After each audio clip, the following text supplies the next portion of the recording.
आज रायडा मुख्य रास्ता स्टेट बैंक छकटारे घटी गोटे अभावन घटना। गोटे भारीजान MH27BX 1681 नंबर गाड़ी गोटे 16 वर्षीय आकाश कुमार बेहरा नवम श्रेणी छात्र साइकेल रे ट्यूशन रास्तार जाउथुवा बेले ट्रकटी अचानक आसी आकाश कुमार बेहरा उपरे आग चकटी डाहाण पाद उपर को चढ़े देइथिला। तांको पाद दुई फड़ा हो जाइथिला।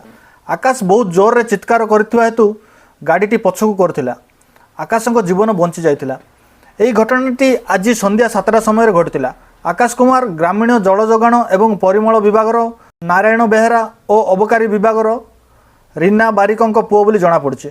उक्त गाड़ीर ड्राइवर मद्यपान करी गाड़ी चलुवा बोली सेठारे उपस्थित लोक कहते।